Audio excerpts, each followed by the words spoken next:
Okay. This is what Lee says. I have always been against sacred name theology, as well as the holy tongue doctrine, as any other sound person would be. True. I have always said Hebrew is not necessarily better, and Jewish customs do not make you more holy. And I think all other sound Torah observant Christians leaders would agree. However, as we all profess this to be true, why do we stand in front of our congregations each week as an example of Jesus' flock, as we read from the apostolic scriptures and feel the need to take our Greek scriptures translated into English and provide Hebrew words? Holy Spirit is read as Ruach HaKodesh. Christ must be read as Mashiach. God must be read as Elohim, Adonai, or Hashem. Lord, help us. If someone says John the Baptist, all hell might break loose. Apparently, the apostles didn't have a problem with writing theos or kurios, but we know better. Anyone that knows me knows I love Hebrew, and I preach directly from the Hebrew text from time to time. When I come to Yod He Vav He, I pronounce the circumlocution provided. But if the apostles didn't find it necessary to provide the Hebrew in their writings, why should I? We say Hebrew is not better than Greek, but we teach others that it is with our sermons without directly saying it. Thoughts? Okay. Yeah. I actually, I've noticed this. So I have an issue with this when I go to, a month ago, I went to the Central Washington Messianic Conference. I gave 2 lectures on Colossians.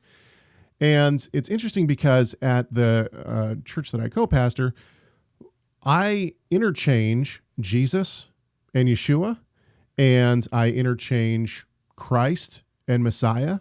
I interchange ecclesia and church. And actually, I think my speech is becoming more mainstream English Christian, if you will. In my and part of this is because of my writings. In the commentaries that I'm writing, I use Jesus, I use Christ, I use church. And so because of that, I think my speech when I talk and when I preach is actually becoming more that way. But I noticed this, I don't know, a little while ago when people started to get really upset about Christians using the term Jesus instead of Yeshua, or Mashiach or Messiah instead of Christ. And and then actually the reverse happened as well. I went to a church, this is maybe two and a half years ago. I went to a church and somebody who worked at a seminary asked me, was asking me about some of the things that I did. And I said, well, I brought up that I run a website called Growing a Messiah. And they said, that's interesting. Why'd you use the Old Testament term? Now, I had never associated Messiah with Old Testament and Christ with New Testament. However, this brother in the Lord did. And that was on the other end of this. That was on the mainstream Christian end of the spectrum. So I think that we see both of this. I think there's a little bit of this in the mainstream Christian realm, and especially those who are now pushing against Torah observance and or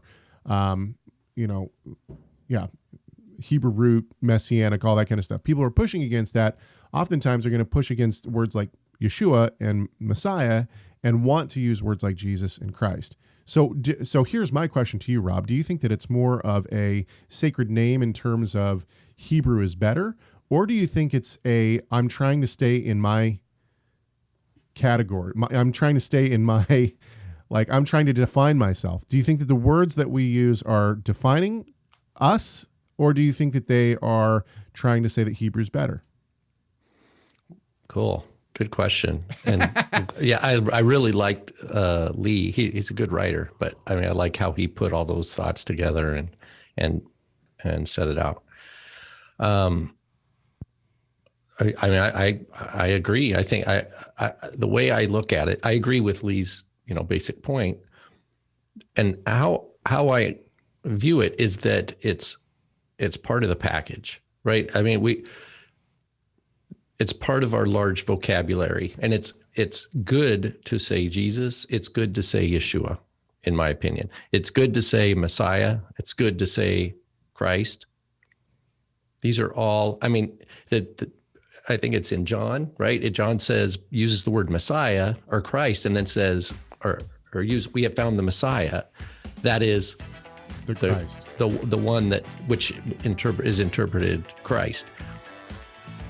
Thank you so much for watching this video. Tell us your thoughts on this subject by leaving a comment in the comment section. Make sure you like, share, subscribe, and enable those notifications. And we'll see you in the next video.